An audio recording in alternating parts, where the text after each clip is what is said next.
July 2nd, and the big 4th of July celebration weekend is in front of us. Weather looks like it's going to be nice. Just wanted to wish everybody an absolutely wonderful Independence Day. Remember, please, what Independence Day is about. It is about freedom. We are the freest country in the world. There is no other country that has the same freedoms that we have in America. I'm Tom Young, and I'm here for Money Shifts podcasts on anchorfm.com and Facebook Live on the Family Money Farm group. If you don't belong to that group, you need to join and get involved in the Family Money Farm group. It's about inspiration. It's about growth. Remember, in second letter to the Corinthians by St. Paul, he says, never compare yourself to other people. Only compare yourself to who you were yesterday. Have you grown? Or are you in a mode or a method of growing yourself? Because that's what the real challenge is here, folks. It's about growing yourself, becoming all you were meant to be in God's eyes, in your eyes, and with all of your unique ability that you may not even know exists inside of you. We start every program every day with prayers for everybody. We need to pray for everybody in the world. This China virus that's been released on the world is going to make a difference. It's going to change everything. Nothing is ever going to be the same as it was once before. The politicians are all fighting and trying for control in some way, method, so that they retain their eliteness in all politics in the world, in all the freer countries. So we need to remember that. So we need to pray for everybody. We need to pray for those who have lost loved ones during this pandemic. And we need to pray for those who have been lost, that the Lord would open his arms and gather them into his kingdom above. In Jesus' name we pray. Let me get started today. Unique talk today. My title today is, Are Banks Really Telling Us the Truth? And about interest. And we've talked about what would be referred to as white lies and black lies. You shouldn't ever lie, because lies will eventually come back to get you, because you will forget what you answered. If it was not the truth is easy to remember. But if it wasn't the truth, you're going to slip up somewhere along the line and get caught in your lie. They're also what I call white lies. Now, white lies are itty-bitty lies that sometimes we rationalize and tell a white lie because we don't want to hurt somebody's feelings. Imagine your wife comes out of the dressing room and she says, honey, how does this dress look on me? Well, how would you answer that question? Be careful, guys. Be careful. So that applies to everybody in little white lies. Now, little white lies in my mind are sometimes just omitting some of the whole truth. And that is where I find the biggest mess is in the financial world. Banks, financial advisors, brokerage firms, stockbrokers, they always paint a story with a lot of hooks, if you know what I mean by that. But they don't always give you all of the facts up front that would give you the ability to make an intelligent decision. So it's always important to ask the right questions when you're doing something or making a financial decision. Being the CFO at home is not an easy task. It is not an easy thing to do. Let me jump from there and let me go to a quote, because I have some quotes here from Vince Lombardi, great football coach. The price of success is hard work, dedication to the job, and the determination that whether we win or lose, we have applied the best of ourselves to the task at hand. The only place that success comes before work is in the dictionary. I like that one. The greatest accomplishment is not in ever falling, but in rising after the fall. Winners never quit, and quitters never win. Some very, very deep, deep stuff to put in your mind and think about as we traverse through life and what we do. We got a lot of things we're talking about, and one of them is this book, Busting the Financial Planning Lies. And yesterday we talked about multiply. And these are the principles of prosperity. Now, here's a good question. Where does the financial planner fit in the prosperity part of the ladder? Amazing stuff in the book. Do I really need a financial planner? No, you need to think. Remember the principles? Let's go to the principles of prosperity and review a little bit, and then we'll talk about a couple of strategies. Think. Owning a prosperity mindset eliminates poverty scarcity thinking. Keeps you stuck. C, increase your prosperity by adopting a big picture perspective in which you can see how each one of the economic decision affects all the others. Avoid financial tunnel vision. I always give an example is the rock in the pond. You're out fishing and you got one of the grandkids with you or your son or daughter, and they're sitting there and you're trying to fish and they're throwing rocks in the pond. Well, when that rock hits the pond, there are ripples that continue on for a period of time. That's what I'm talking about. Every financial decision that you or I make has implications to other areas of our financial life in many, many different ways. When we make decisions to buy something, how we're going to pay for it is a big decision, which sometimes lead to losing money unknowingly and unnecessarily because, number 3, measure. We have to learn how to measure differently. When I look at something and I look at the cost of doing something, I have to add into that cost the opportunity cost that I lose. And what is opportunity cost? Well, I spend $1, pay $1 in tax, I pay $1 of interest on a loan, or some way that I spend my money that I'm never going to get back. Well, every dollar has an interest value for the rest of your life. I've given the example about, you get out of college, you buy your first car, $25,000 car, you finance it for 60 months at 8% interest, dad maybe cosigns for you to get the loan. At the end of 60 months, you've paid $5,400 in interest to the bank.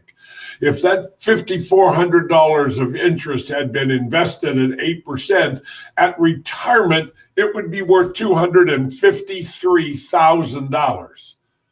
So I guess the car actually cost you $288,000. That's an expensive automobile.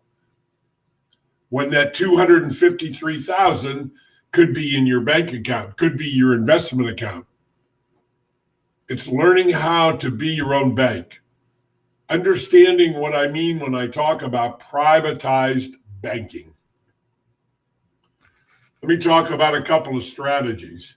This is one that people probably have no understanding of. Use dividend-paying whole life insurance as your emergency/opportunity fund.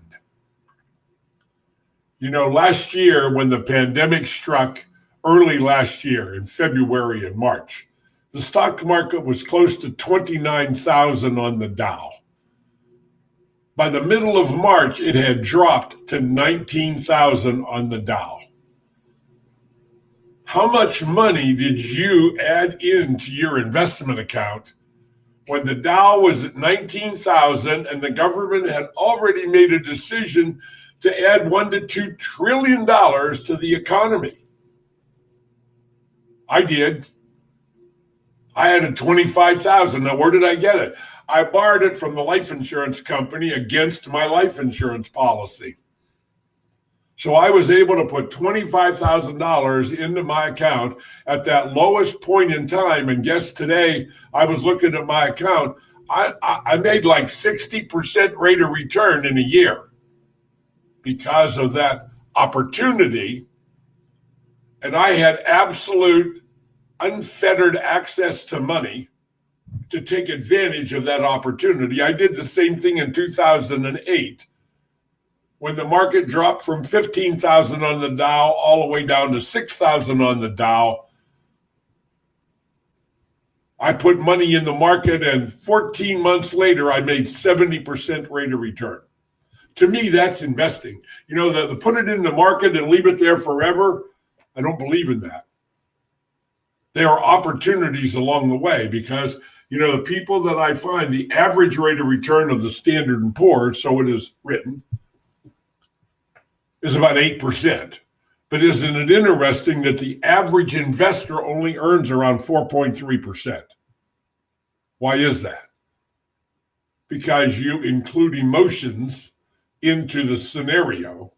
And when things look the darkest, you get out while the market is going down, and you don't get back in until the market is back at the high again. So you sell low.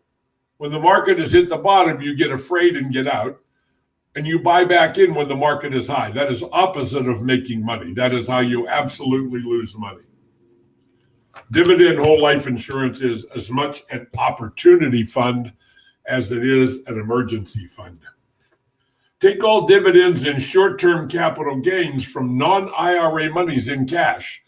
We've talked about that. In other words, if I have savings or investments and it's earning dividends, capital gains, interest, whatever it's earning, I want that money paid to me on a routine, ongoing basis. And I'm going to use that cash flow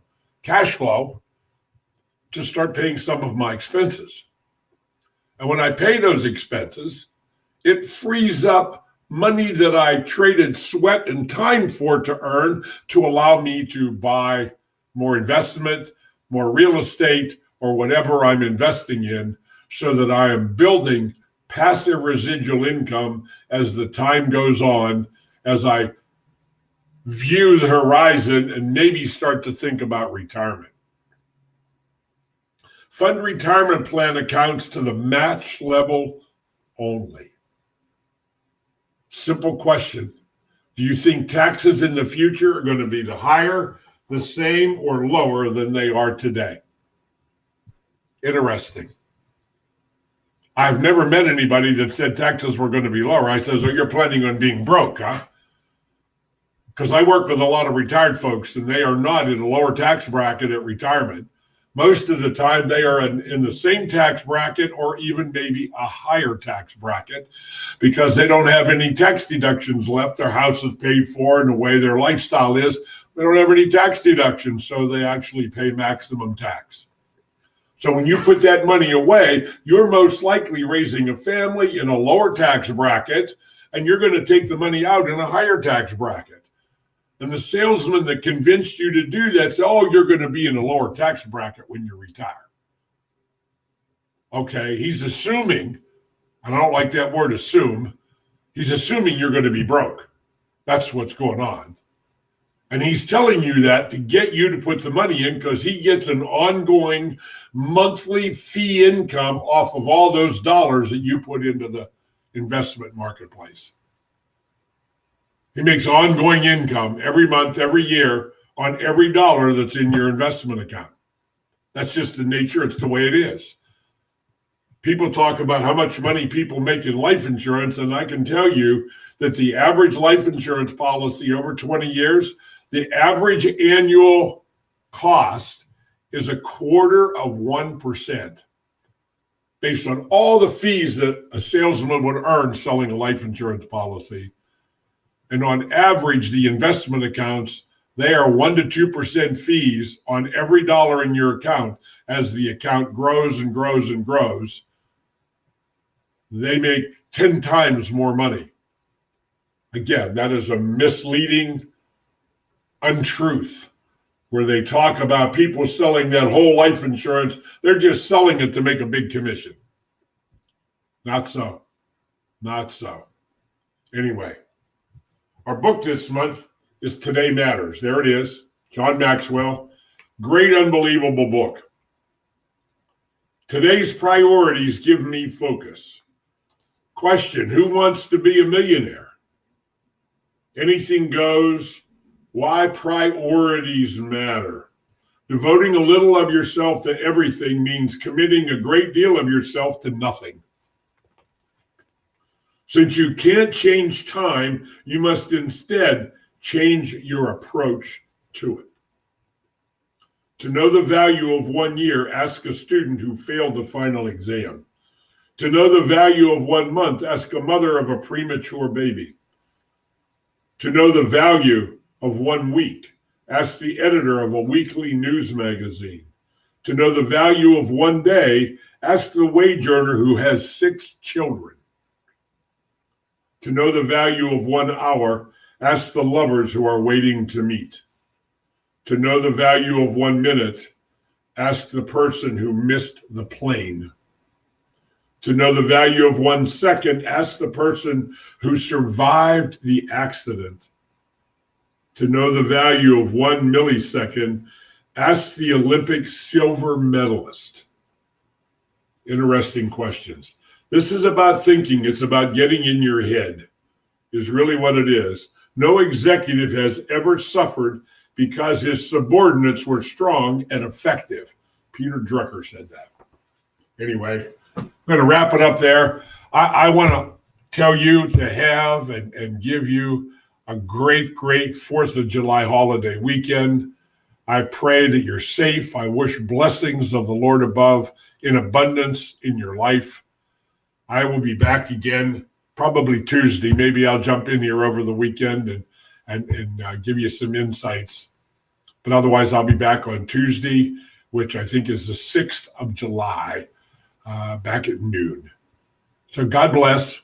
Get my new book, The Family Money Farm, The CFO Project.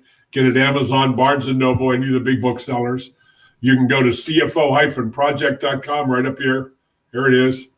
Put in your name and email address, and you will get a link instantly to download cover to cover the book.